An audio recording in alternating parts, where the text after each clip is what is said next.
And welcome to Talladega, Alabama. I am your host, Alan, in the Tony Trapasso studio, just 30 miles south of the Gateway Arch and the home of the 11-time world champion St. Louis Cardinals. And along with me tonight for the ride here in Talladega, Alabama, is my brother from another mother, Matt Metler. How's it going?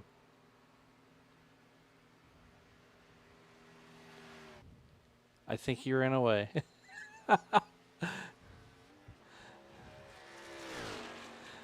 Oh man. Happy Saturday to everybody. That's right. It's Saturday night, and we're here in the heart of Earnhardt country, Talladega, Alabama, the place where NASCAR set its fastest speed back in the 80s, here by Awesome Bill from Dawsonville. Alan, tonight we're going a little off topic here, a little off tangent. Money racing it is. We're going to figure out if anyone's got a bounty on them and who's going to come home with that fat cash prize. So strap up, buckle in. It's about to get rowdy. I love it. I love it. Hey, look. So the last money race that we had, and we're actually going to see his car right now. That is Greg McConey. He won the last money race. And Matt, if look,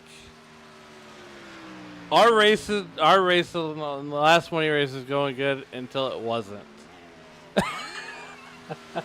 There I don't may want don't want to talk about the last money race. That one, it still stings. Missed the start, and it just didn't get any better. However, the last time I was here in this Gen 6 car, it went very well. Came in third place, got some money, and Greg McConey, that guy you mentioned right there in that 12 Dark Horse Mustang. Well, this is not the Dark Horse. We're in the great Gen 6, so look for those speeds to be up tonight.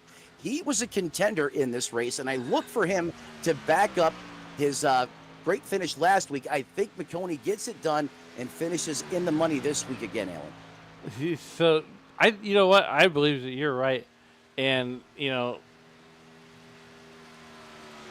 last money race was actually my first ever money race on iRacing, and I will tell you this: it is a lot different racing for money than it is racing leagues or even browser racing. It's a whole different. You're not even playing the same sport, my friend. I agree with you there. I mean, I don't have a lot of these money races under my belt. I got my start in money racers right here in Racers Elite as well. So I want to thank Andrew Teft for all the hard work. I really think he's building something great here, and I love to watch the growth. As each and every one of these races comes up. Typically, we're live Friday nights. Now we changed the time and day over to Saturday here in prime time, of course. But nonetheless, the racing is a lot different. You see the patience on the racetrack. You see the give and take, and then as the laps wind down to go time, when minus under 10 to go, that's when you really see the intensity pick up as we did last week, and it makes for some phenomenal finishes. And then obviously, if you come home even in the money, even better night in store for you. As we're now taking a look there at that 13 car, that's Brandon Honeycutt. He's currently sitting third in speed in practice.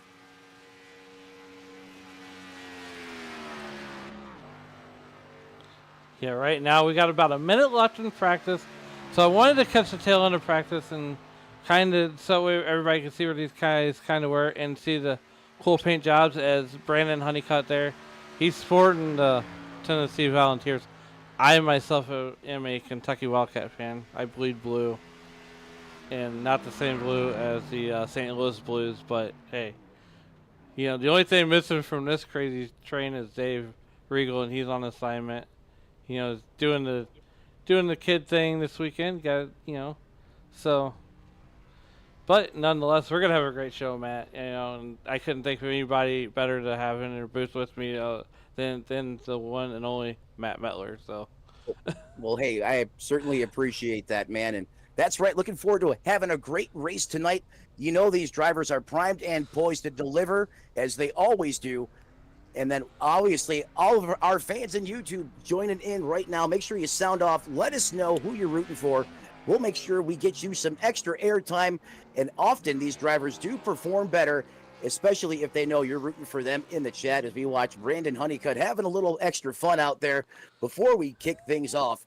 Perhaps a little taste of what's to come at the end of this when the checkered flag flies, but you're going to have to sit here with us, so strap in as we get ready to go into qualifying here for tonight's main event. Well, it looks like we got a couple drivers getting ready to get strapped in here for qualifying here in these Gen 6 cars. And I'm telling you what, this is we're back in time to at least 2018 as we watch Truth Hoke get on track for his qualifying time there in that number 59. It looks like a Sim Magic sponsored race car there.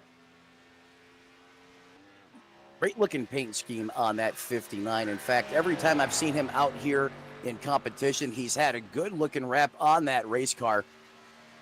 He's coming up to speed now for his qualifying run here. You know, qualifying is all about holding a pretty wheel. Dale Jr. has made that, made that slogan a little more famous as of recently, but that actually started or was, it stems from, old school racing back in the 1970s, holding that pretty wheel. One of the few things that still holds true in modern NASCAR today. Keep it wide open, hold it as straight as possible, and be smooth on it. Gentle inputs, and that usually translates to a good lap around this 2.66 mile super speedway.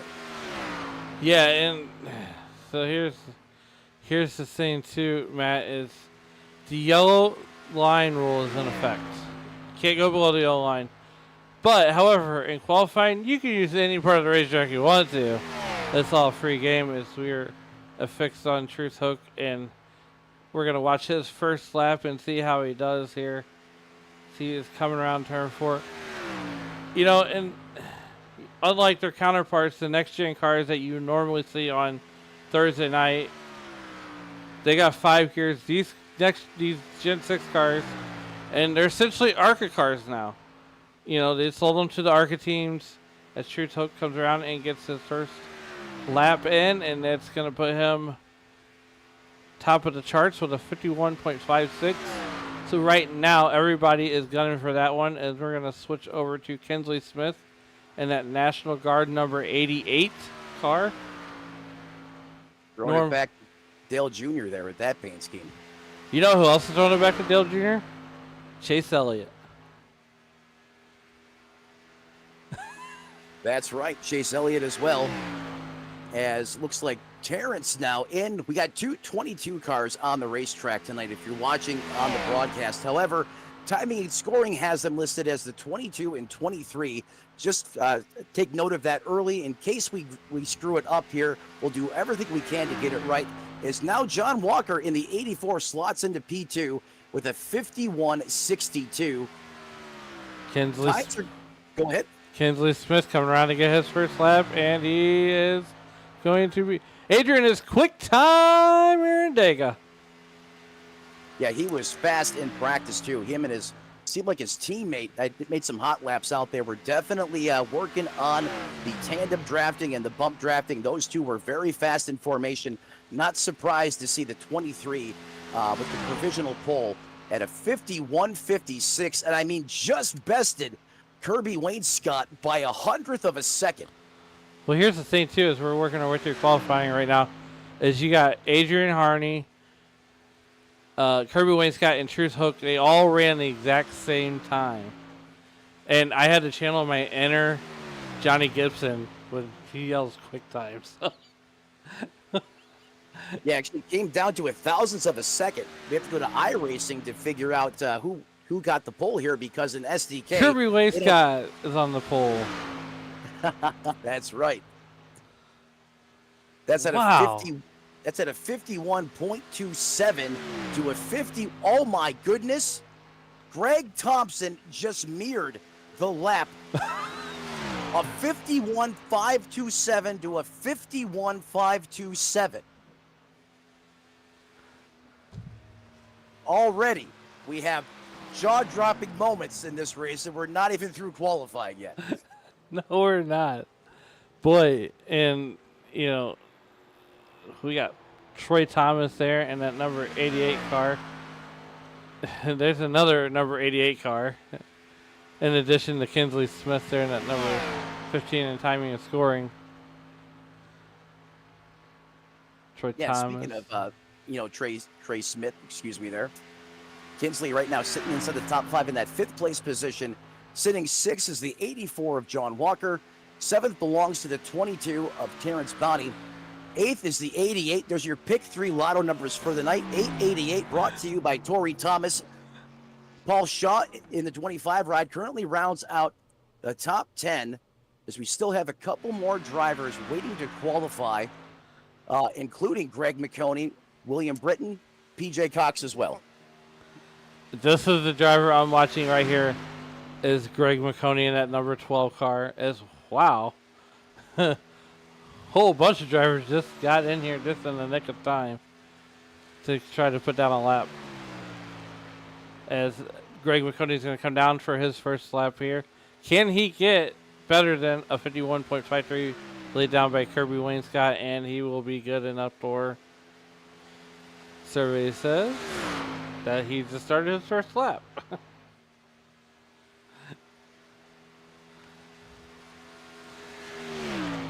Don't forget, tonight we get 10 minutes to qualify here. Most league races, they give you 5. These special event, these mountain races, can give these guys a little extra time to get their laps in, as we're now past the 6-minute mark here in qualifying. Again, at the point, it's still that literally a mirrored lap by the 10 of Kirby Wainscott and Greg Thompson in the 313 ride tonight at a 51.527, and those numbers are identical across the board, even on the iRacing side of things. So I'm not sure how they dictate who gets the pole in this case, if you look at perhaps the fastest time in practice, but they ran the identical lap in qualifying. That is impressive. I've only ever seen that a time or two. Right now, Greg McConey on his first lap timed in at 13th quick with a 52.14. Don't look, that was his qualifying lap. The guy races like a madman. It's you know what? It's not where you start here, especially at Talladega. It's how you finish. You have to survive the carnage, be alive at the end to win. Obviously, you can't win it going into turn 1. I know it's a common thing we say all the time. But, as long as you have a hauler in the infield and you're in this race, you have a legitimate shot to win it. They call it the great equalizer, and I think that's why it's so successful in this money racing format, as, everyone's confidence is a lot higher, and it usually yields higher numbers in these events as well. As looks like Torrey Thomas there is now going to be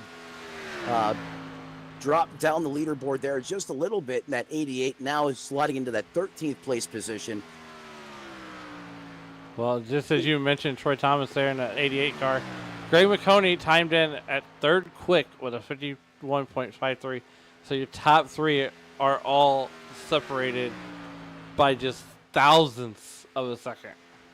Yeah, Greg McConey is actually a thousandths off Kirby Wainscott and Greg Thompson, excuse me there. A couple new names that I'm not really familiar with, but no surprise McConey is right there in the top 3 of things, as it looks like pretty much everyone has a lap put in. Alex Teft in the 43 tonight with a 52.26.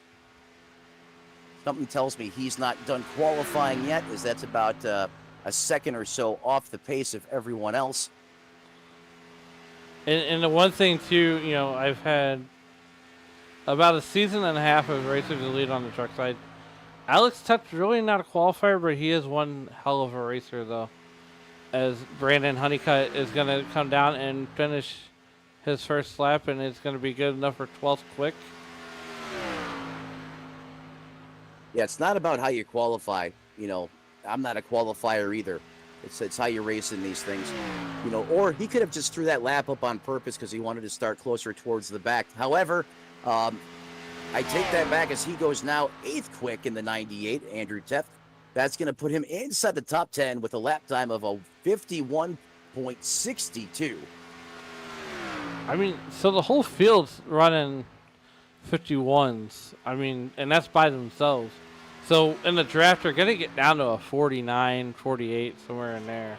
Easily. Easily. Oh, easily. These cars are going to be going well over 200 miles an hour. Remember, this Gen 6 car is a lot faster than the next gen car. The only place I believe the next gen car is quicker, oval track configuration, I believe, is Bristol or Martinsville, but definitely Bristol. Everywhere else, it doesn't have the same speed. NASCAR's really started pulling the horsepower out of these cars, trying to equalize the playing field. But getting back to this Gen 6 car, I mean, you are ripping around this place. We should see speeds, over 210, 211 miles an hour tonight. As now we take a look at tonight's weather. Alan, picturesque, 75 degrees ambient air temperature, a touch on the humid side at 71% relative humidity. The big blind assassin here tonight could be the wind, 18 miles an hour out of the east. And if that wind is pushing on your race car, that's a force that can't be seen. So that could attribute to some of the mayhem we see here tonight. So drivers need to be mindful of that. Track temperature 115 degrees as the field now begins to grid behind that iRacing.com pace car. Well, here we are. And thank you, Matt, as you are the official weatherman of SRM. Here is your starting lineup as we got Kirby Wainscott grabbing the pole. Greg Thompson will be to his outside end, row number 2. On the inside will be the number 12 of Greg McConey. Daniel Moynihan will be on the inside, or will be on the outside of row 2. On the inside of row number 3 will be PJ Cox. Adrian Harney will be on the outside of row 3. Truth Hoke back there in at number 59. Sim Magic, Chevy Camaro, and to his outside would be the chief cook and bottle washer of the Racers Elite, and that's Andrew Teft. That's right, Andrew Teft from Chicken Coop Racing, rounding out your top 10. Starting 11th, he's been exciting to watch as of late. That's going to be Kensley Smith, Driving Extreme Incorporated. 12th belongs to the 84 of John Walker. And if you could cycle the graphics, please. We can do that.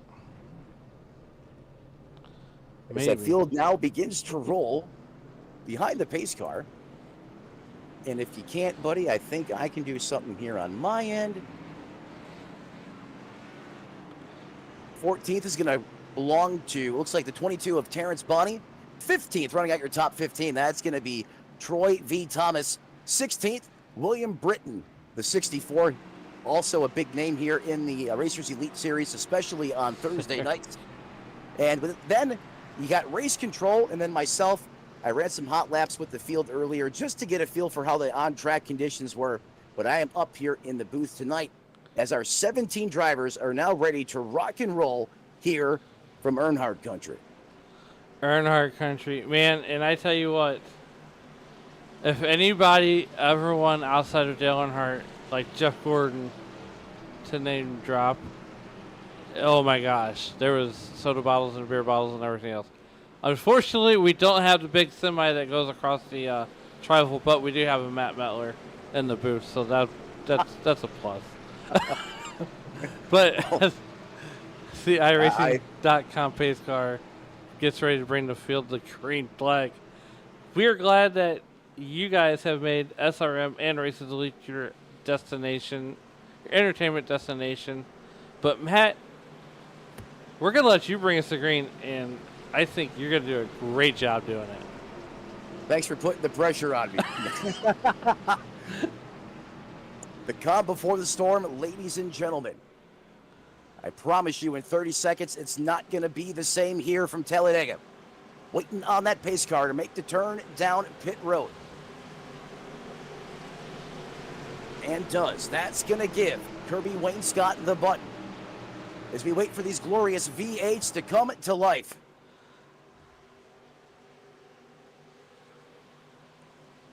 Approaching the Geico restart zone. And deep in the restart zone, still waiting on the green flag. He's going to go on the flag, man. And green flag in the air. Hail Mary full of grace. Let these boys put on a race tonight from Talladega. as Greg McConey wastes no time getting tucked in right behind Kirby Wainscott. The 05 and PJ Cox is going to team up with that tandem down there, and they're going to get a great restart here as they shoot to the lead. Kirby Wainscott, Greg McConey, PJ Cox, 1, 2, 3, but Alan, that high side, is trying to get formed up.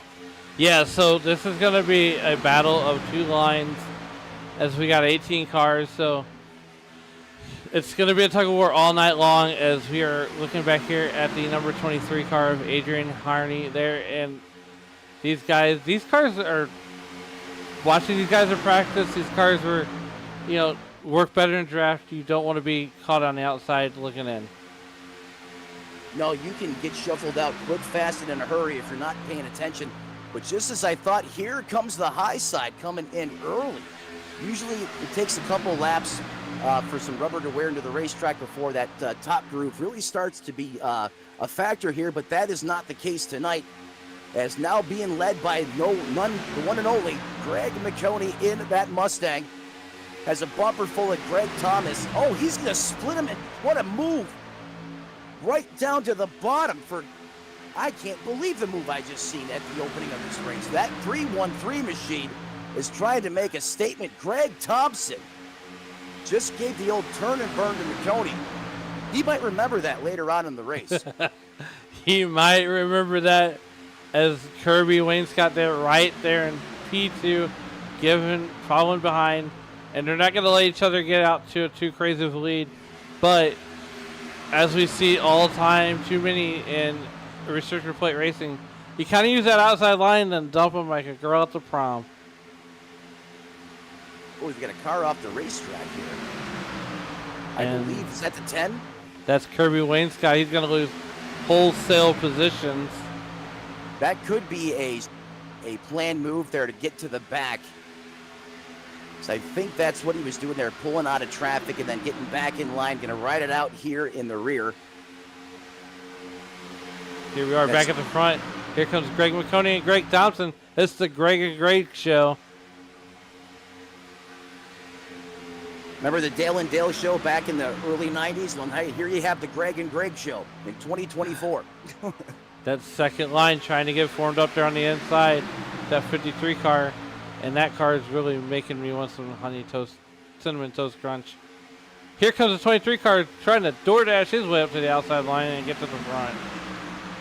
Yeah, he did DoorDash it up right in front of the cinnamon toast crunch machine. Hopefully he doesn't emphasize on the crunch part at any point in time tonight. As you got those two Mustangs right there, nose to tail. Andrew Teff there as well in that 98 machine. So look, Dale Jr., I compare the Tufts brothers to Dale Jr. and Tony Stewart, right? So if these two get hooked up on a restrictor plate race, it's game over, man. Big no bones about it. New fastest lap of the race being set by Paul Shaw in the 25, who's up 4 spots now, just inside the top 5.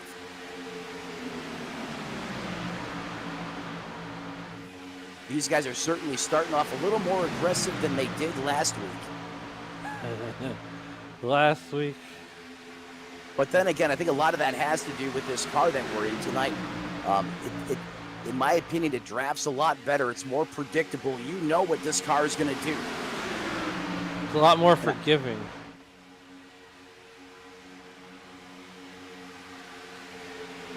I mean, it's more forgiving to a certain degree. It doesn't take damage as well as the next gen car does, depending on where you hit it. It's real, you hit the wall a couple times in this car, you can definitely lose some speed out there. The next gen, if you graze it lightly, you'll be okay. That doesn't make you pay as much in that department. Paul Shaw there in that number 93, 25 on our timing scoring, paying homage to the one and only Dave Blaney, as he's going to drop it down to the apron and jump out of line and head to the back. Yeah, the great Dave Blaney, the Amco colors on the race car, absolutely brings me back as Kensley Smith now takes the torch to the fastest lap of the race at a 48.11, and that should change throughout the course of the night, and I think we'll see a 47-second lap especially if we're very close to it here on lap 7 now. Oh, a big block attempt by the 12, and Andrew Teft is ready for it. He takes that whole entire lane to the nosebleeds. Top shelf where Mama hides the cookies. I love it. I love it. Greg McConaughey going to lose wholesale positions. So he went from the lead to 9th position in about 250 foot. Yeah, that could have been ugly. You know, thank God he was on the ball. Otherwise, that could have been a huge wreck at the front of this piece. Hey, if I'm Greg McConaughey, I'm going to go buy a Powerball ticket. Maybe he did with last week's winnings. If we get a chance to interview him, we'll find out. I'll let you ask him that one. How's that sound? Hey, that works for me. We are looking at Andrew and Alex Teft, both driving Fords. Andrew Teft is at number 98 car at High Point, and Alex Teft is the number 43 Aflac Toyota, Ford. Kinsley Smith, you are not seeing double. That is Kinsley Smith paying homage to Dale Jr., and so is Troy Thomas. And it reminds me of when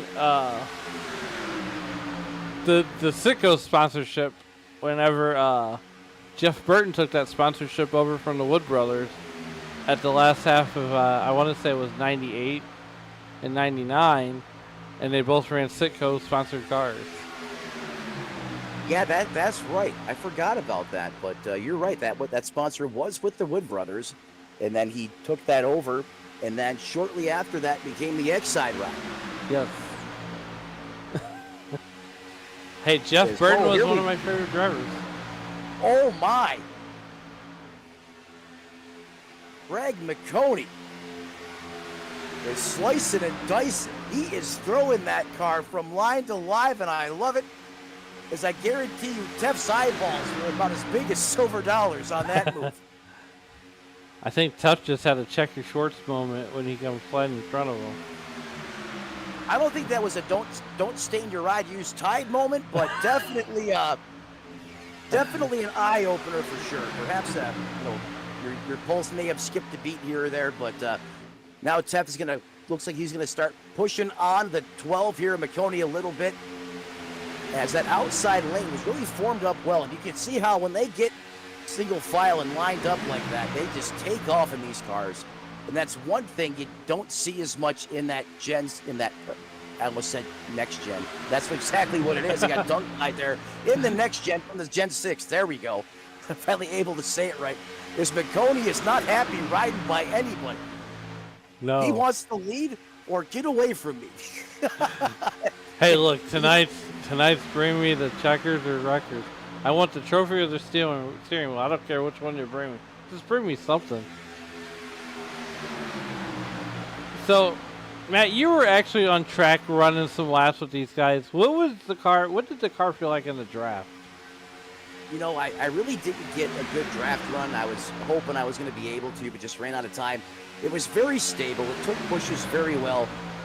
Side by side, again, I was only running with about 4 cars, so it's not going to have the same effect to this pack racing that you're seeing right now. It felt comfortable. It felt stable. I felt like I was in the racetrack, and I was confident I could go out there and make moves. And I think that's why we're seeing, this level of competition, this high-octane racing, if you will, even with 12 laps into this thing, is because these drivers have the confidence that this Gen 6 car presents itself, especially at a place like Talladega, as McConaughey goes back to the lead. Kinsley Smith got that outside line starting to form, or the inside line starting to form up, and you're not seeing double. It's 2 National Guard cars, except one's got Brandon Honeycutt right behind him, and wow.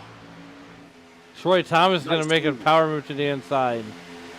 Yeah, nice power move there, or just, slingshotting from the top to the bottom and vice versa.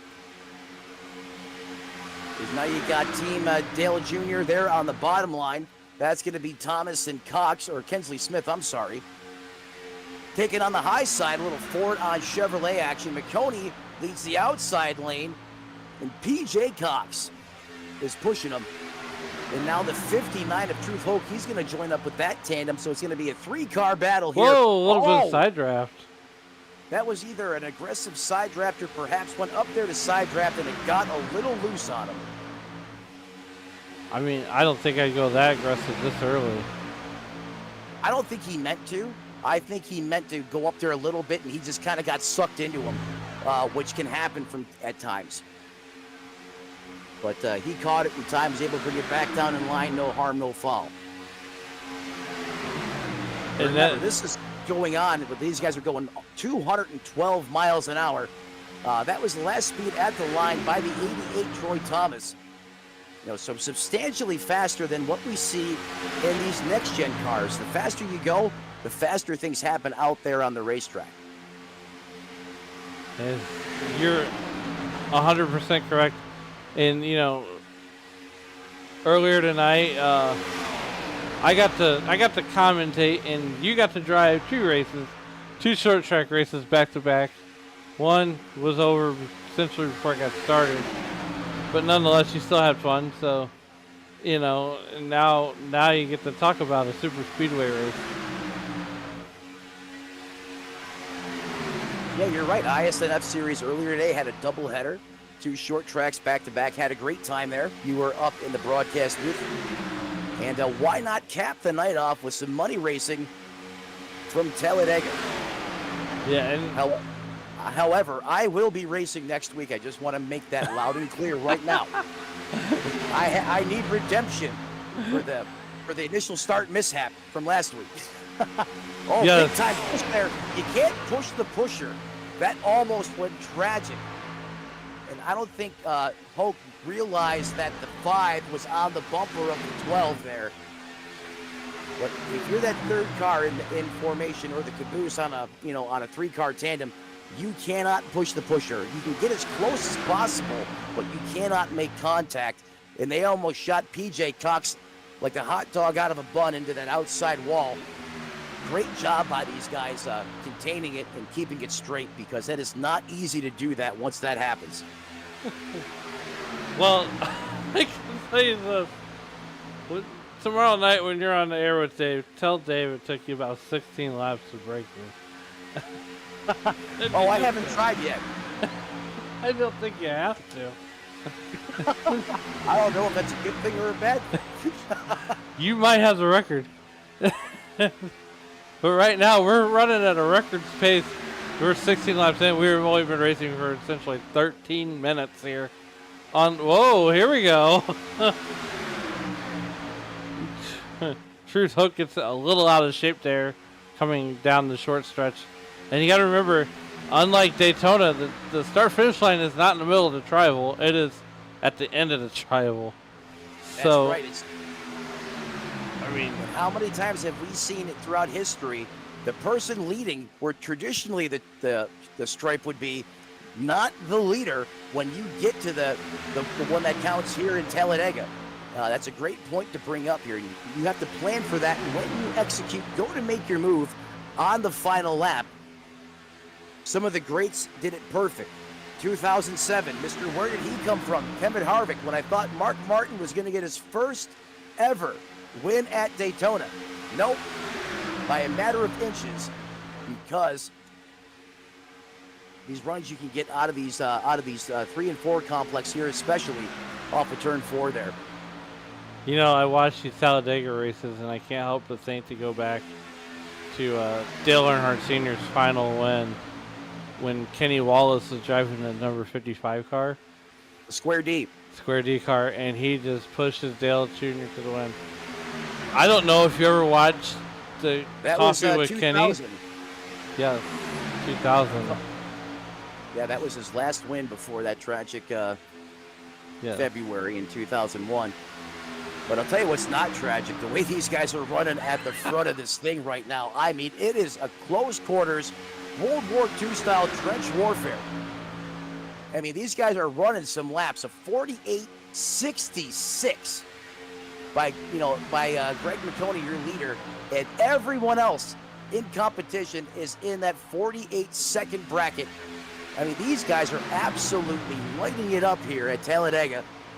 as you mentioned, this race is flying by. Well, hey, when you're running in the 48-second range, it's going to, especially when that green flag is out. Well, Go ahead.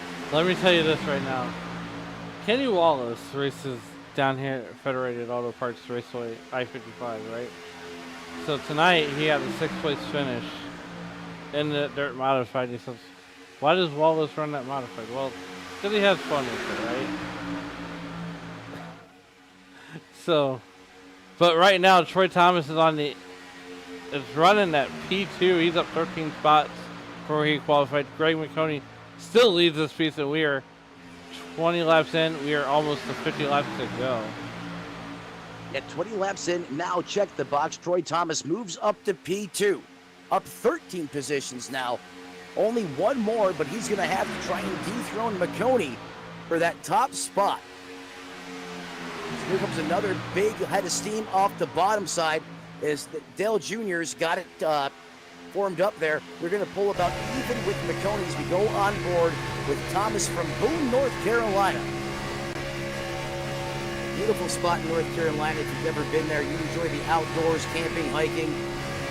That is Boone. They even actually get snow in that part of North Carolina. Oh, man. Mike Demoni got a lot of snow today. And then he lost electric. He's only happy when it snows. True story. There we go. Really. Now we're on board with PJ Cox, Somerset, Kentucky native. And you can see just how loose that, as he's trying to stay in line there with Greg McConey on the outside there. And yeah, this is the turbulent air you get when you're racing this close to one another. I mean, these guys aren't running these 2 lanes. This is what I'm looking for here. At a car length and a half's width apart, they're virtually running on top of each other. You can see just how close Troy Thomas is. As we look at these camera shots from the onboard gyro cam, how close he is. I mean, there's turbulence, there's dirty air coming off of these cars, and they're breathing, they're pulsating. So, yeah, it can be a handful at times to keep this car in one line, especially when you're hooked up tight in the track like this. You see the shot that comes from PJ Cox to the back of McConey. yeah, that was a one heck of a shot there as we come back outside the race car here. And PJ Cox right there in that P2 position. And it looks like they're going to try to form up and make one single file line. Yeah, McConey takes that down to the bottom now. PJ Cox still in tow in that Johnny Benson throwback paint scheme. Looking great on that CL1 Camaro in competition. Then you got Earnhardt country behind them, the dual 88s. That's going to be Troy Thomas and Kensley Smith. Then you have the 13 of Brandon Honeycutt. That's your top 5. Then you have in 6, Daniel Munian. If I've said that wrong, I apologize. In 6, Truth Hope in 7th. Andrew Tepp currently resides in that 8th place position. And William Britton rounds out the top 10, up 6 spots from where he started. Yeah, Andrew Tepp in that number 98 car. He's really strong at these races here as we approach 25 laps here. Coming down for 24 laps, actually. We're about 56 laps, 40 or 51 laps away. We're doing St. Louis math, buddy. You're along for the ride. St. Louis math, I love it. Hey, I don't care what kind of math you do, as long as I'm in victory lane. I'll tell you what, Truth Hope. I mean, that was almost a side draft gone wrong. I don't think he meant to get that close. But he probably couldn't fit a piece of paper between those 2 cars, but he got one heck of a boost from it. As he was able to virtually pass 2 cars by himself before he's been picked up now by the 313 of Greg Thomas. Look at the run. He's still coming to the front. Wow. He's bringing a 313 with him. But Jonathan Lynch, the chief cook and bottle washer, and the leader of the promised land here at SRM, he likes to say your math isn't mathing. And I said, You're John, we're Texas doing. Matthews. Yeah, I said, John, we're doing St. Louis math. We're not even doing Michigan math. I didn't know that was a thing. Oh, St. Louis math. Well, you know, we do a lot of our math in grams. I'll tell you what, these guys are side draft experts. I have, wow. Wow. I mean, I don't know if they're just that good or they're that lucky. Maybe both. But nonetheless, it's putting on. This is one heck of a race thus far through 25 laps of competition. We now have. They are throwing haymakers at each other in the drafting department. I mean, just mere inches off of each other at times. And every time I think they're going to make contact, they don't. Wow. I mean, just the level of competition right now that we have, and you know, I don't want to say it, but I mean, there's a slight chance we might make it without a caution, and then not putting a jinx on nobody, but well, if you go back, let's pull a Larry Mack Nuggets here. If we go back to the last two money races here, last week we didn't see a caution until just before the end of the fuel run, if I remember correctly, and that was right around lap 33 or 34. These cars here, they're not going to get as good a fuel mileage in that department, estimating about 29 to 30 laps in my Ford Mustang cutaway car. So currently lap 27 on the board. Pit stop should be coming here sooner than later. A great telltale sign of that is everyone getting in single file, as you can't pit from the high side unless you want to take about 7-8 cars with you, perhaps. as the guys are getting in line, and as Matt had said, I would expect that he's correct on that, as they are running 60% fuel loads in these cars to get them to their destination. And these guys, right now, Truce Hoke is the fuel pig right now, and everybody's just falling in line. Fuel pig, that's a word I used to hear a lot from the late, great Tony Trapasso. Got to spend a lot of nights with him up in the booth, and certainly missed that, man. But fuel pig indeed. The fuel pig indeed, yes. And a lot of people don't, a lot of people. Oh, here we go. Here we go. We got pit stop starting. Green. Whoa, the 313 misses. Pit stop gone wrong. The 313 goes full-blown Evel Knievel mode through the grass, gets in the air, doesn't hit anything, and we stay green. Wow. Greg McConey comes in, PJ Cox comes in, Paul Shaw, John Walker, Kirby Wainscott. And these guys started making deals long before lap 30 came around.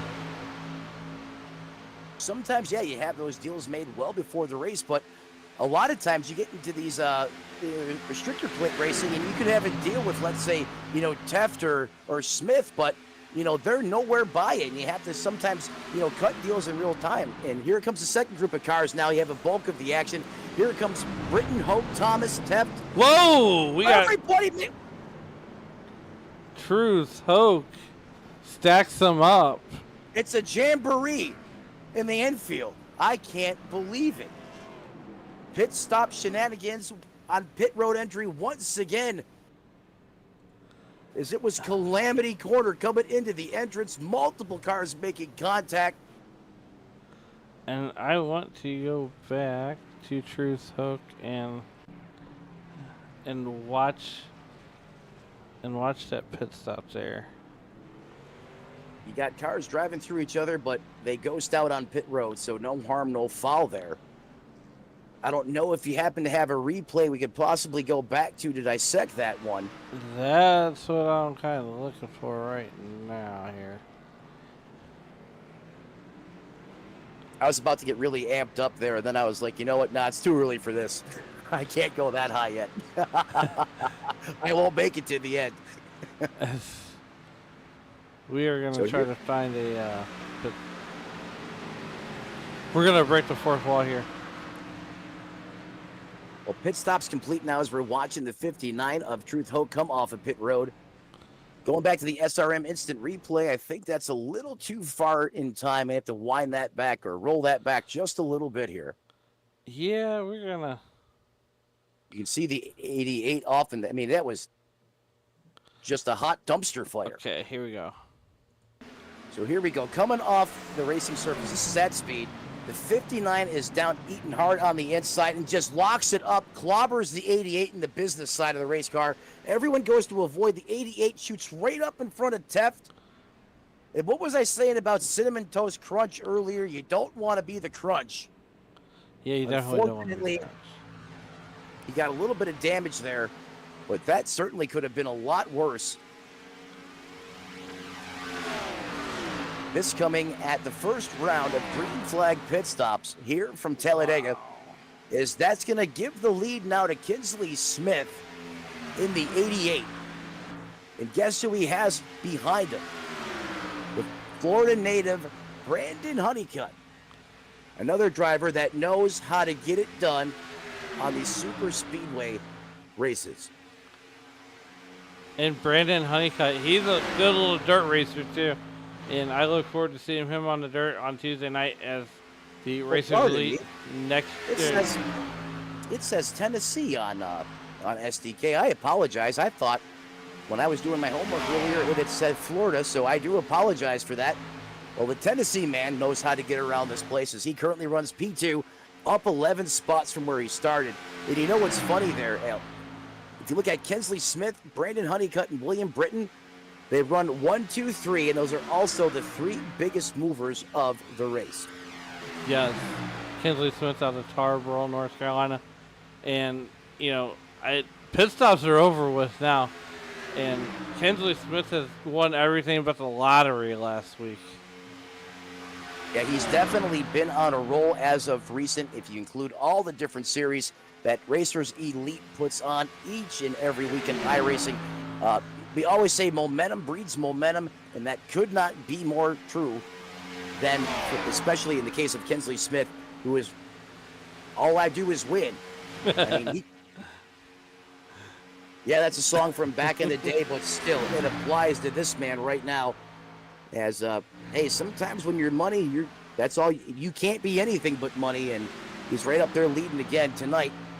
Going a little bit further back in the pack.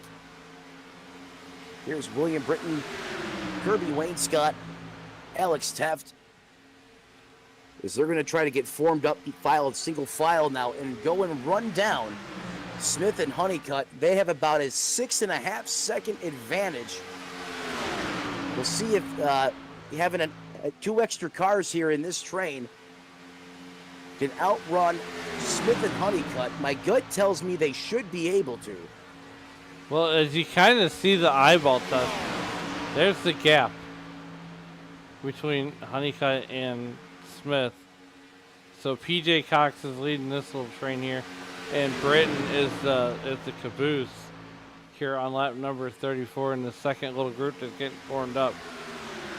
Let's get through the field here and see if we can find some other guys that are maybe trying to get some things going here. As we got Greg Thomas there in that 313 car. Remember, he missed pit road on the first round of pit stops. So, I mean, he probably came in with that second group, but that's not the way he wanted to do pit stops here at Talladega. That will bury you in a hurry. Or he just felt compelled to cut the grass. Maybe there was a couple pieces he didn't like. But he did a good job coming through there about 200 miles an hour. Kept it off. Didn't spin out. Didn't hit anything. Other than a little bit of grass clippings on the front air dam of that race car, which, you know, the pit crew can brush off. Did just fine. I bet you he'll rebound from that. Not a problem. Grass cutting services sponsored by Greg Thompson there and the 313 car. I tell you what, Matt. Hey, I've done that myself plenty of times, and I feel like a horse's patoot when I do that. And usually, if that happens on pit stop number 1, the money stops even a little more spicy. We're going to have to see if that holds true. Now working lap 36 is you're on board now with William Britton, Wainscott, and then we go back to the front. There's Kinsley Smith, the 15th. Brandon Honeycutt. Greg McConey is essentially. Where did McConey come from? Well, McConey's down a lap right now. Okay, I was going to say, he wasn't there before, and I know he didn't run them down by himself, at least. You wouldn't think that was the case. And McConey's going to try and get his lap back the old-fashioned way. I mean, if this thing stays green like it has been, I mean, he's got no other choice. Well, I don't blame him. I mean, this is the same predicament that I was in last week, just because there wasn't any cautions. My pit start mishap, as it's been coined and somehow now famous. And look at the push. They said, we don't want you getting the lap back. We're just gonna do the wham slam here. We're gonna pull away from you. Well, as you got Kinsley Smith and Brandon Honeycutt, and they got a rear view mirror full of Greg McConey. Wow. And McConey ain't gonna let him get away like that. This car drafts too well. No, he's too good.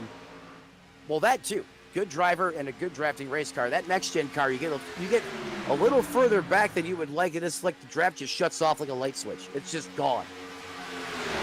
This car here, you can still utilize it and still get it back if you lose it for a second or two. The next gen, forget about it. Once it's gone, it's gone. Here goes Kinsley Smith there in that number 15 car. Brandon Honeycutt and Greg McConey still trying to get their lap back to the old-fashioned way. As we're in PJ Cox battle. There we go. Now we're going just inside the top 10 here. There is the 313 of Greg Thompson. And then in 10th place, you got Paul Shaw there. Torrey Thomas in the 88. He is still one of your fast lap leaders in this piece. Truth Hoke there in the 59. And don't forget, before that incident coming onto pit road, the 59 was leading this race. So that's how costly that pit stop air was, as you see him now here holding on to the back of the field in 12th. Well, I can tell you right now, that 25 car Paul Shaw, he is having a pretty good run so far. As he's kind of minding his P's and Q's here on lap number 39. And I would suspect that they're going to catch that lead pack here before the end of this race. Yep, so you got Team Wallace working together again. 223 cars out there on the racetrack. However, in timing and scoring, that is going to be the 25 of Paul Shaw, I believe. And then you have the 88 of Torrey Thomas. Troy Thomas there in that number 88 car. He got separated from Kinsley Smith, but and then you got Andrew Tuff back there. He's a lap down. Also, yeah, that 98 sitting pretty. Tuff, the veteran race car driver, knows how to get it done at these plate races. 40 laps into this. We're still going to have the big one. It's Talladega. It's bound to happen. I can only think of one race here in the past 10 years, I think, or maybe it's longer than that now. It was caution-free, and I think that was either 2011 or 2013. They had a caution-free race here at Talladega, a bizarre fluke. So I'm a firm believer there's going to be a big wreck here. There's going to be some type of an incident. And some of these drivers are going to have an opportunity either to take a wave around or get a lucky dog perhaps and put themselves back in contention. As we go back to the front, the one thing that McConey is doing is helping Smith and Honeycutt stay away from the rest of the field. And that's by helping them generate some more momentum out there as they're consistently running, 48, 78s out there on the racetrack. And just as I say that, that second group finally gets it together and puts down a lap. They just ran a 48.50.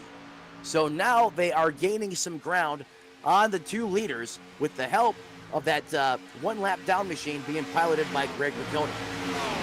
Well, that second group right there, they're making some hay, and they are really closing in. Well, I mean, 10 tires are better than 4. Well, I think that depends on who's driving the 10. But anyways, nonetheless, this second group now has got it figured out as far as how they're going to shuffle this train.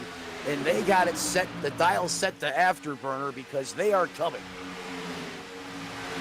205, 206 miles an hour. Now 210. And that gap has totally shrunk to maybe a second and a half. That's probably a second and a half from it's PJ under Cox. A second now. I can tell you that. That's under a second just looking at the distance there. And his updates and timing and scoring, there it is. The gap is now 0.8 of a second. So Teft and Company is coming. That's going to be the 43 with the throwback paint scheme to Johnny Benson in the Camaro. The 53, William Britton, and the 313 being piloted by Greg Thompson. Excuse me, he is not a part of that group. He's the lead car in the third group right now. As there they are, Alan. They have caught the lead group. Do they try to take this momentum and you just pass them on by, or do they stay in line? What do you think here? I think they stay in line. I think you have to at this point. So that third group is about a half a track behind this lead group right here. Yeah, so now 2 becomes 1. So we have our lead pack at the front now, and they're only going to start to get a little bit quicker unless they decide to go back to, slicing and dicing, which I think they won't, because they're smart enough to realize, hey, the longer we run like this, we're just going to continue to pull away from the competition. As PJ Cox now sets the fastest lap at a 47.95. We did it. There you go. I told you we could do it. Oh, Greg McConey's going to almost get shuffled out there on the high side. You think these guys don't remember last week? Oh. I don't think McConey's going to have any friends out there right now, especially after, getting the W last week here. Racers Elite Money Racing. And he is fighting for his life right now. He is the first car lap down, but the one thing that he needs has not been anywhere in sight, and that's a caution flag. Knock on wood. We don't get one. Hey, I don't have the broadcaster's curse in Racers Elite. Well, not yet, anyhow. Any other league I broadcast, I even start to talk about somebody in there in the wall doing handstands and everything else. So. Just ask Dave Regal; he'll tell you all about it. But now approaching lap 50 here. We're at lap. I said approaching. Okay, yeah, we're approaching. We're getting close to the 50, lap 50. We got 46 about to be written in the history books. Kingsley Smith continues to carry the torch here from Talladega, Alabama. This 2.66 mile oval, made famous for its speed and the amount of fear it would instill in the NASCAR drivers at the time. The first time they tried to have a sanctioned race here, the Cup guys said, we want nothing of it. They actually had the Grand National guys come up and they paid them extra to go out there and compete in the big show on Sunday. And of course, go ahead. It's funny that you mentioned the old days. So my dad, he was a street stock driver back in the 80s. Okay.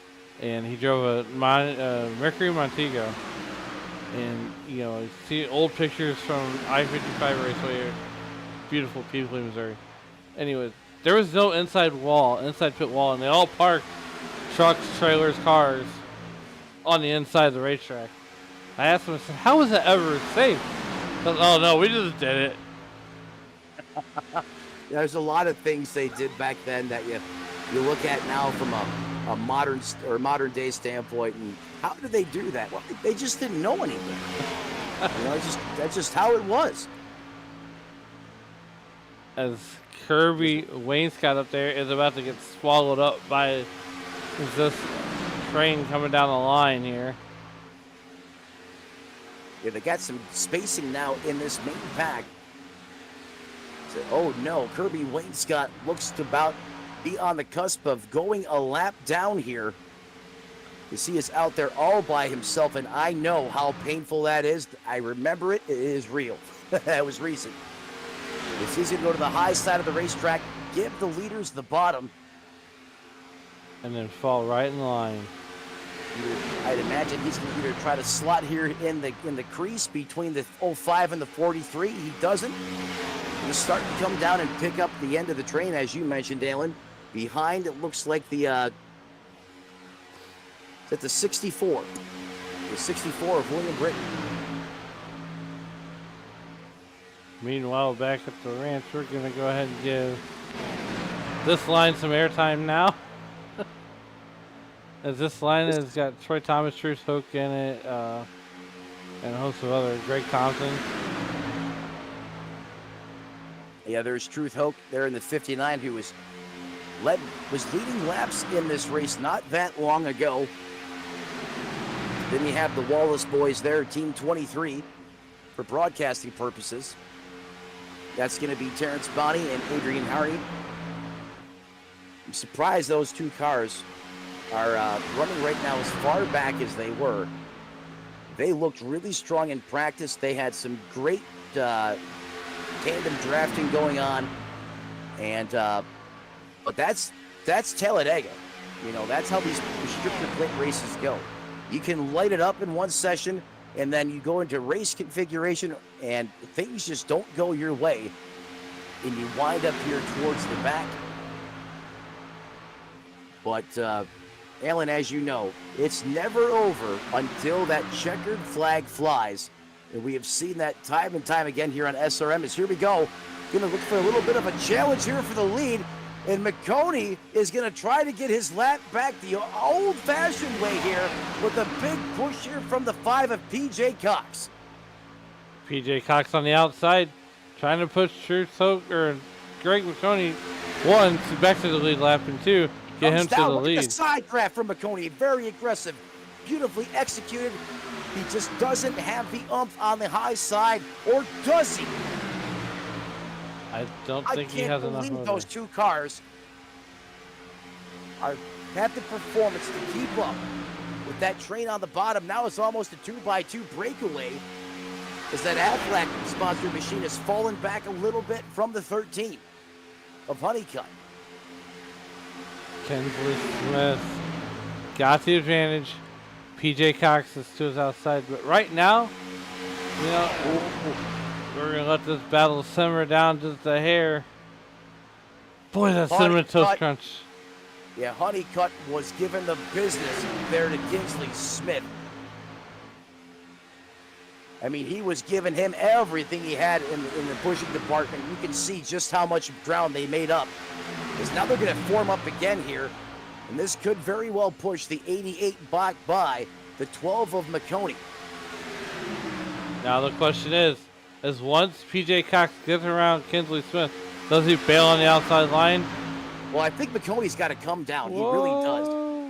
I am shocked that McConey is staying committed to that outside lane. But see, that's what I'm talking about. This is old school racing right here. You have someone out there on the racetrack that's helping you like this. You don't just cut their throat and then just bail to the inside lane because it's convenient for you at that point in time. Drivers remember that. And McConey knows what he's doing right now.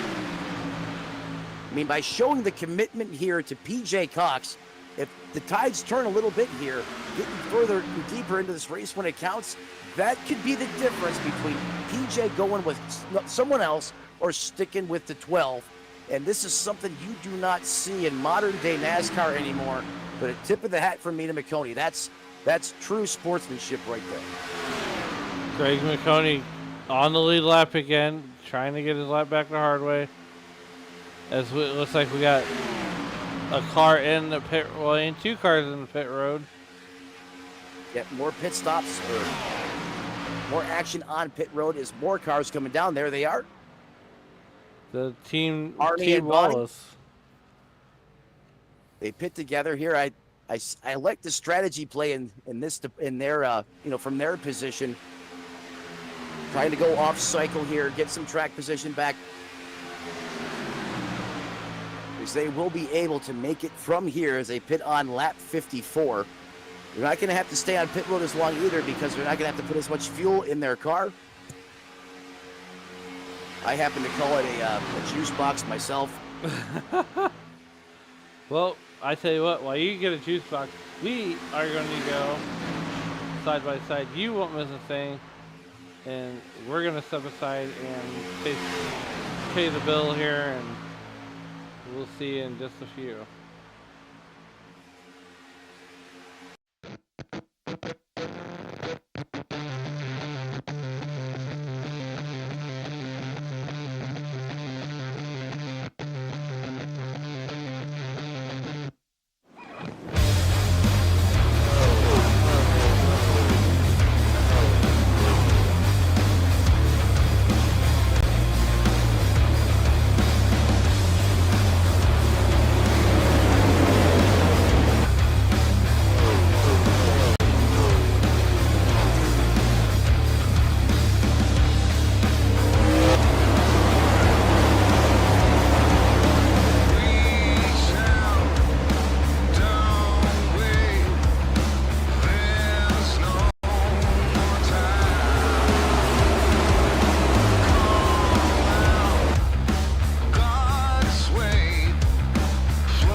And welcome back to Talladega, Alabama, as we are 18 to go here in the money race.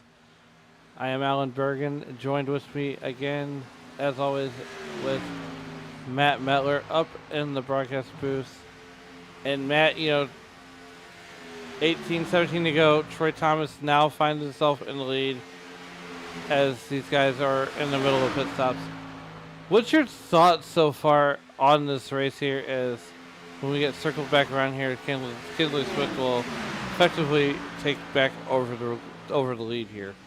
Oh, we saw some big-time smoke just in front of Kinsley Smith.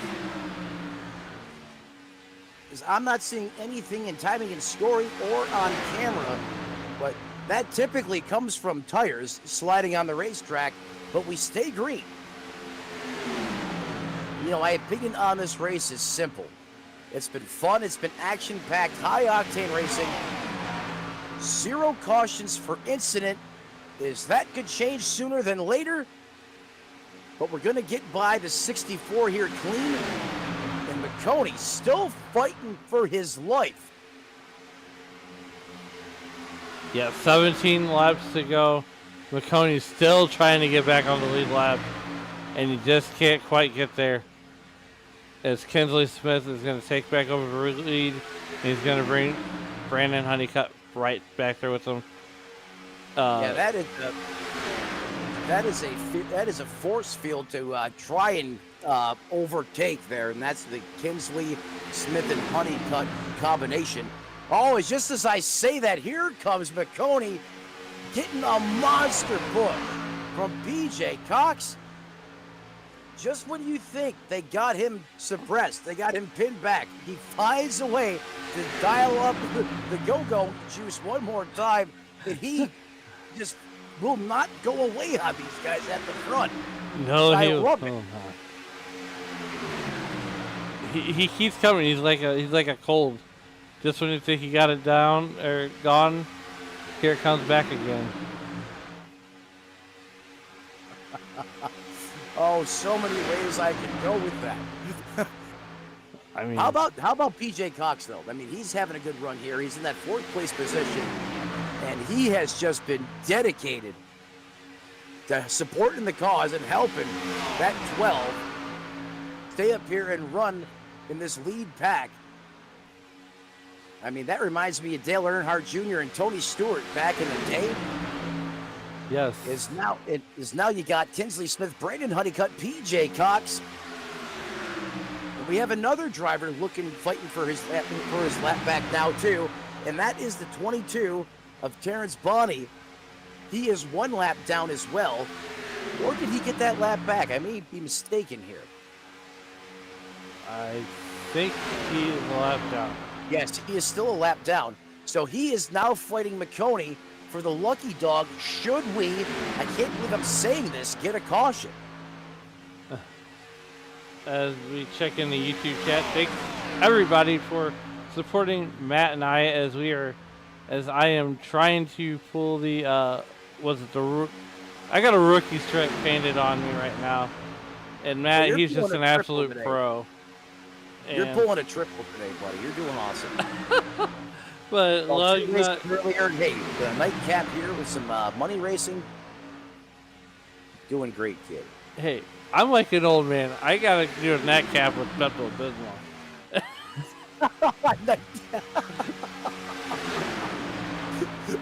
Oh, I love it. But Hey, who else is loving this? Kinsley Smith. checking in the YouTube chat, Lug Nut Racing wants to know. I'm confused on that one. Does he want to join SRM or does he want to join the money race here in the future? You have to get back to either one of us. Reach out to Andrew Tuff. You can find him on Facebook. I'm sure Discord. Willie B2.0. Peace, love, and bacon. Okay. Peace, love, and bacon. Because I bacon mean- is good all the time, anytime. Well, it's simple. I mean, if you either want to join SRM, become part of the family, or Racers Elite, simple way to do that, smash the like button, ring the bell. When you do that, you come home to 6 days of high-flying, high-octane racing action right here on SRM.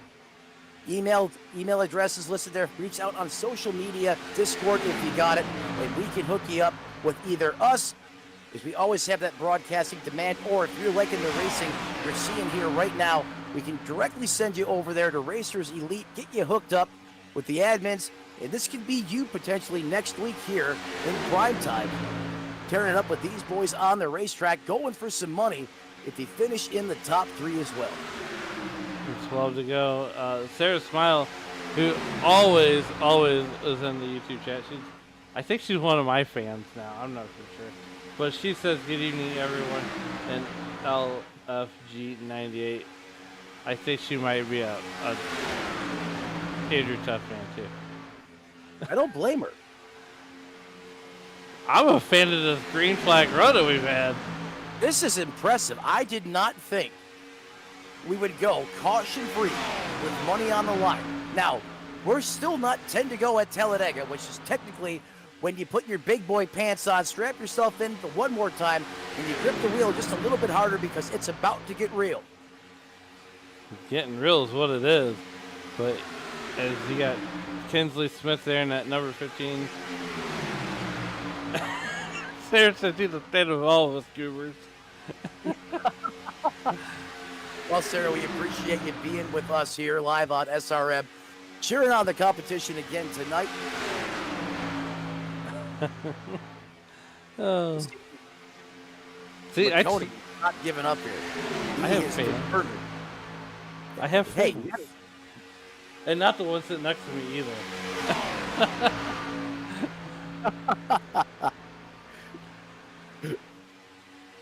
well, technically we're not sitting next to each other, but from a virtual standpoint, I guess we could say that.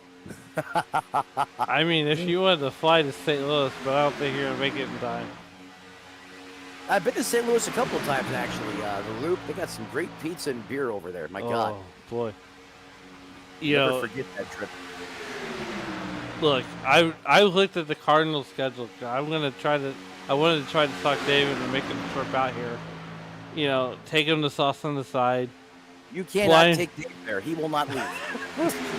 blindfold him, and take him to the brewery of Anheuser-Busch.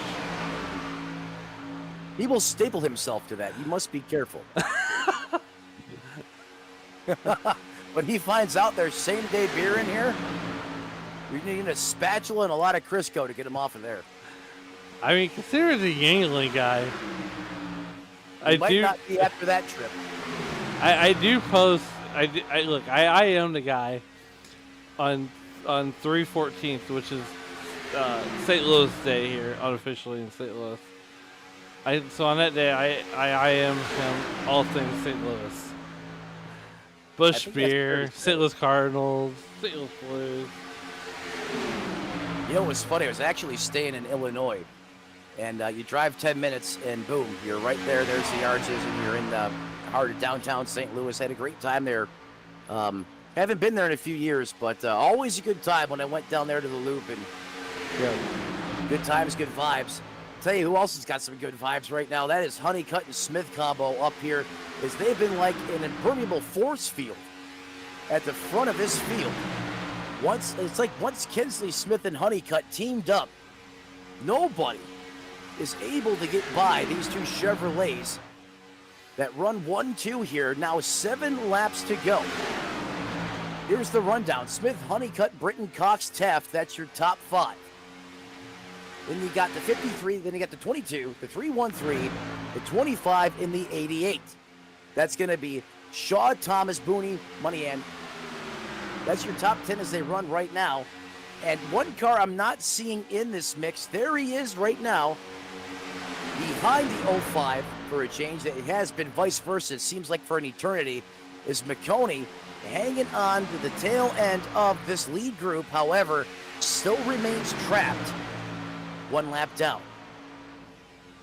I just think the sands of the hourglass are running out for him, for Greg McConey, A, to get his lap back, and B, to get back to the lead. He's going to need pretty much a miracle at this point. But then again, it's Talladega. You never know until it's over. And every time you turn a race off here because you think you know what happens, guess what? 10 minutes later, you're driving in the car, you get a text message, did you see what happened to the race? And then you instantly feel like a horse's patoot for leaving the television. You know how many times I've left a Cardinals game at the bottom of the 7th inning? And then you get to the car, and by the time you get to the car, they've either come back or really put it in the toilet. Well, that's one way to put it. Now with these guys single file and having, an 18-second advantage over 5th place, that second train, you got 2 cars that are roughly 19 seconds back at this lead pack. That's Teft. And then you have another pack that's 34 seconds, so they're almost a lap down to this lead group. The point is, if these guys in this first, into the top 5, top 6 here, if they want to be able to try and mix it up, they're going to have to generate a run from probably that 64 on back to try and get a run here to overtake the 88 and 13. I mean, we've seen how close McConey was several times. He could get there, he just did not have enough momentum. That run would extinguish by the time he got even with the 88. So that run's gonna, go ahead. 4 laps to go. Kinsley Smith still out in front of this beast. Wow. And he's going to be hard to pass when he's got Honeycutt just welded to the back of his Camaro the way that he is right now. I mean, this is that second group, but you mentioned Honeycutt, and I kind of wonder, did Kinsley Smith go out and weld that car to the back of his? It looks like it. I mean, those two are just that good here. I mean, it looks like their car is one. Kind of like the Spice Girls song. No, I don't want to tell you what I want, what I really, really want.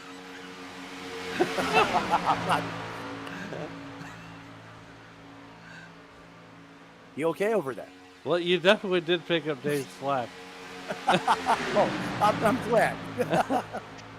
Dave Regal is certainly great shoes to fill, or hard shoes to fill, I should say. And he does such a great job here on SRM, and I have the honor and pleasure of working with him Sunday nights as we go all the way 100% each and every Sunday night in the Stacy Strong Cup Series, as we always have a good time there as well. That's tomorrow night, but now what time does that come on? So I mean, if you're gonna plug it all the way. Hey, I'm trying to plug 2 laps to go. That's what's important to me right now. But it starts at 7:15 p.m. Eastern. Awesome. Now we're back to Kinsley Smith and going 2 laps to go. Popsicle sticks in the air. They're coming down the back straightaway. They got a little over 5 miles left to go. Yeah, a little over 5 miles left to go. Or here we go. Here comes the run I was talking about. Guess who it was that pulled the trigger? It's P.J. Cox, and who does he have in trail? Oh, my McConey in the goodness. 12. If he can't get his lap back, maybe he helps the 5 win the race.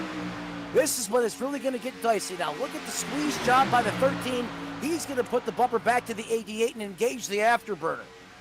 Now, the P.J. Cox, what he's got to do here is he's got to try to get aggressive here with the side draft, because when those two are welded like that, they are going to check out and going to be gone.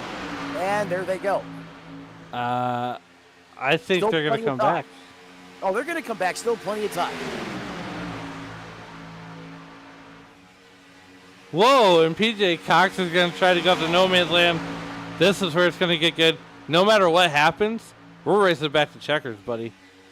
Yeah, racing back to checkers. Going to go caution-free here, or do we have a nuclear explosion at the line?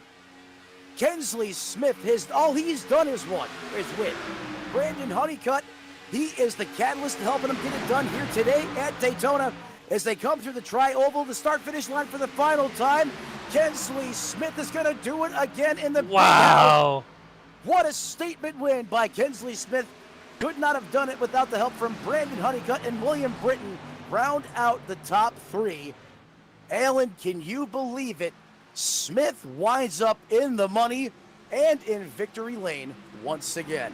Hold on, I got to pick my jaw up off the floor because we just ran 75 laps without a caution. You need a jaw jack? I got one. That was amazing. That has to be a record time. I mean, it was only an That has hour to and be one 3 of the- minutes. That is the fastest 75 laps at Talladega I have ever called in my life. I'm telling you what, Matt, every race that I've been a part of, except for, ISNF today, has been great green flag racing, flag to flag. And you know what? When money's on the line, this is how it should be. You don't need to just ground and pound your way through somebody to win here. And these guys are proof of that as they still put on a great show. Go caution free. Is now the 88 feeling great, going to burn the house down to get the rest of the good out of those Dr. Feelgoods on that race car. Well, I can tell you this right now. We are going to go ahead and grab. Honeycutt's down there doing burnouts, and he should be, because he was a big part of that win for Kinsley Smith. I don't think he could have got it done without him. Let's see here. Matt, I think you got a little bit more power in the server than I do. So we're going to have to get... Power in the server? Yeah, to move people up here to the booth. Oh, well, let's see if I do have those powers invested in me. You shall find out. I can't promise you I might pull up here, though. I'm kidding. I do not have those powers. I'm sorry. Oh, goodness gracious. What? Maybe we can do this. Let's see here. I You, have an idea. And sometimes on the broadcast, it's not always as easy as to get the drivers into the broadcast booth. As sometimes we need special permissions that we do not have tonight, but we can get that corrected moving forward. But let's see if we have any of these guys possibly in their waiting room. We do not. So let's try this. Looking for the third place driver here, and that's going to be William Britton. See if I can get him up into the SRM broadcast booth. I am not seeing him in the Discord. I don't think he's in here, but Yeah, Britton is not in the Discord, unfortunately. So we're not going to be able to speak with the third place finisher here tonight. that's all right. We can go to driving stream now. So we're just going to jump down in their Discord. We can. Let's just do that. Alrighty. Folks, Hey. we'll be right back in one moment. When there's a will, there's a way. That's right. I will jump down there and I will grab Kinsley Smith and Did you know there was a rack? Kinsley. How's it going? Hey, buddy. Good run here tonight. As you guys just put on an absolute show here. Take us through that whole race. And the condensed version, obviously. Yeah, I was gonna say 75 laps. So that'd be a lot of explaining to do. But at the start of the race, just trying to chill out, really. Get up to the front if I can, not try to push it too hard. Ended up getting with Brandon, which he started behind me, so we were already pretty much together to begin with. And that's basically how it went. Me and Brandon just stuck 1-2 right there together. We're teammates, so that's a really good plan to go by. And we just kept it low. Greg was really fast. PJ Cox was really fast. They kept getting really good runs, and just didn't happen at the end for them to time their run correctly. And me and Brandon came out with 1-2. Yeah, so we got to know, did you go and weld Brandon's bumper to your back bumper? I mean, 'cause you guys are stuck. And I was thinking for a minute that Brandon was going to, like, just step out and just bail on you there. But he didn't. He stayed with you. Yeah, I wasn't going to step out. I was going to stick to him. Brandon's a really good pusher. He usually during these restrictor plate races and in our league races and in these races, he's really good at getting behind you and giving you good pushes. And we kind of made a pact right there, coming about 10 laps to go. If we finish 1-2, we'll split it. So that's why he stayed behind me. Which I would think he's a good enough guy. He would stay behind me anyways. So it just worked It's out. out who you ask. Hey, Brandon, Matt up in the booth here. You know, you mentioned the deal that you guys cut there. You know, it seemed like once you two got hooked up, I mean, you talked about being a great pusher. You know, some guys, it seems like, you know, when one car's out in front, they're a lot quicker, but you reverse that, you reverse the trainer, that two-car tandem, and things tend to fall apart. You know, what is it that makes someone a good pusher or someone that you can put faith and trust in, knowing that you're not going to get bumped at the wrong time or they're not going to pull out and try to get you coming to the line? Well, I feel like it's just me and Kinsley's raced a lot together, so we know how each other run, and so I'm comfortable pushing him, and he's comfortable pushing me. It certainly looked that way. I mean, anytime it seemed like there was a challenge, you mentioned McConey, who was fighting for his life, trying to get that lap back. You know, he was able to pull alongside, but he was not able to complete the pass, as you mentioned. It seemed like you guys really knew when, in when to go and when to lock bumpers and how to utilize that energy and momentum out there on the racetrack. And it was just amazing to watch you guys work together out there. Reminded me of Dale Jr. and Tony Stewart from back in the day. If I to be quite honest with you guys, you don't see that great execution out there at that level for that many laps anymore. That was really awesome to watch. So tip of the hat to both of you guys. You mentioned the money, you're going to split it. And seems like all you do is win recently since I've been here in Racers Elite. Kinsley Smith is a house name that you expect to be at or be in victory lane at the end of these things. You going to be able to keep this momentum rolling into next week, or you got something different in store when we get done the Thursday? Hopefully. I think I won 3 or 4 weeks in a row in the league, so I'm hoping to keep it going. I know our team right now as a whole is dominating. We're winning as a team almost every single race. So it's really, to me, it's as a team, as long as we're contending, as long as we're pushing and winning every race or almost every race, I'm happy. We're really pushing forward, we're making strides, and we're really gelling together and working good together. Yeah, very well said. Ladies and gentlemen, that is the winner of the race. That is Kinsley Smith. And before we cut you loose, as always, going to give you some mic time. Who do you want to thank? Who helps you get it done on your end? Of course, my wife and my daughter being there for me and allowing me to do this.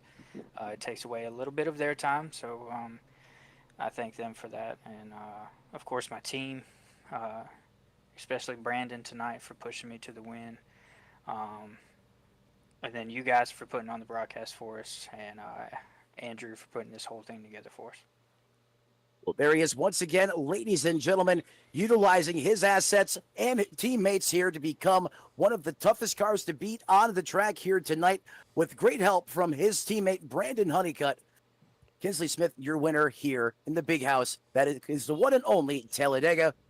And Brandon Honeycutt, I know we were speaking with you just moments ago. I'm going to turn it back over to Alan, but I just wanted to say once again, man, heck of a job pushing out there. Great teamwork. That was fun to watch. Appreciate it. Thank you, guys. Yeah, Brandon. Before we get on out of here, is there anybody that you'd like to thank that helped get you here tonight? The exact same people as Kinsley, except for his mom and daughter, or wife and daughter. Well, I tell you what, that was a sharp-looking number 13 car, except there's one thing wrong with it. It was Tennessee orange. Go Vols. Go Vols. It was Tennessee orange and not Kentucky Wildcat blue. Ugh. Uh-oh, those are fighting words. Shots fired between the broadcast booth and Brandon. But no, nonetheless, great run tonight, great teamwork, and we look forward to racing with you on Thursday night. Appreciate it. Thank you, guys. Yeah, that was Brandon Honeycutt and Kinsley Smith, your winner, and we're gonna hop back up to the booth, Matt. That sounds like a plan. And once again, they put on a phenomenal performance here tonight. Can't believe caution-free 75.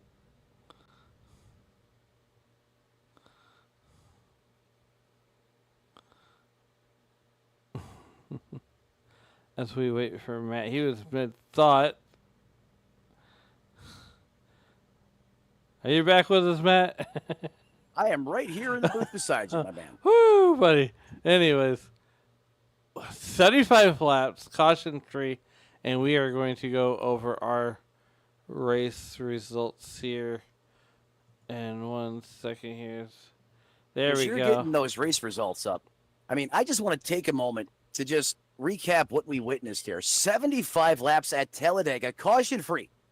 With as close quarters and as tight the racing was at times, I never would have thought in a million years we would have seen a caution-free race. But then again, when you have a field full of stars and veterans that know how to plate race and understand what it takes to be there at the end, I shouldn't be surprised. And hopefully everyone that was along for the ride on YouTube enjoyed this one as much as we did. I know Sarah did. I know I did. But let's do this. Let's go through the let's go through the finishing order right quick. Coming home P1 is Kinsley Smith, and like you said, Matt, all he's been doing is winning. Brandon Honeycutt, his teammate, comes in right behind him. William Britton comes in P3, up 13 spots. PJ Cox finished there in the 4th position. Alex Teft moves up 5 spots, and he will finish P5, rounding out, and he'll round out your top 5. P6 will be Daniel Moynihan. I'm butchering that one bad. P6. P7 will go to Terrence Bonney. Greg Thompson in 313. Mispit Road entrance but saved it, mowed the grass a little bit, all the way to a 8th place finish. Troy Thomas in at number 88. He finishes P9, and rounding out your top 10 will be Paul Shaw. Greg McConey brings it home 1 lap down in P11. Kirby Wainscott brings it home 1 lap down. Andrew Tufts will bring it home 1 lap down also.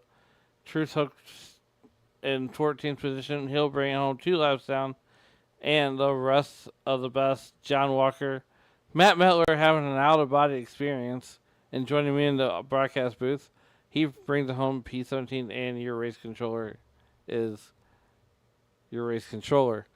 So with that being said, Matt, I know you love that you have some more thoughts on this.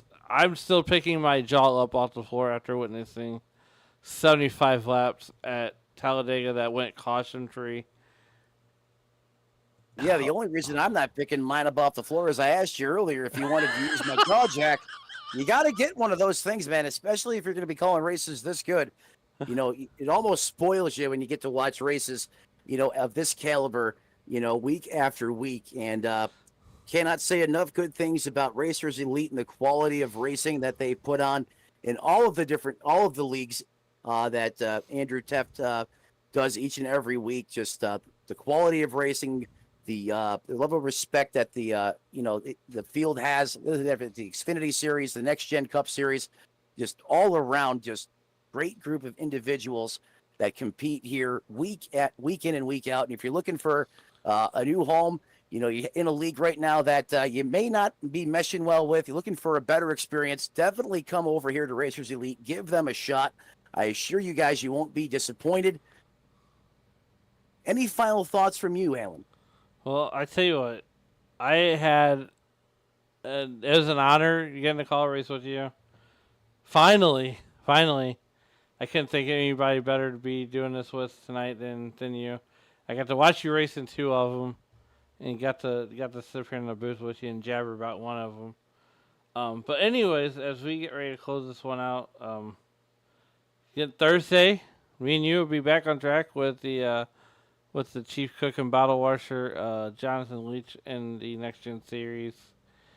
And if you like what you saw, hit the like, subscribe, and bell notifications. We race we are on air 7 nights a week almost.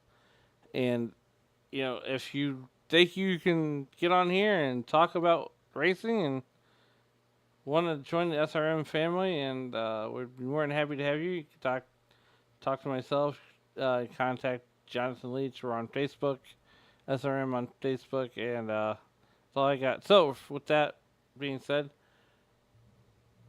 want to thank everybody for joining us right here on SRM this evening. And like all good things, everything must come to an end, including this broadcast. Want to thank the drivers, partners, and sponsors that without you guys, it would be possible for us to do this each and every time we go live on SRM.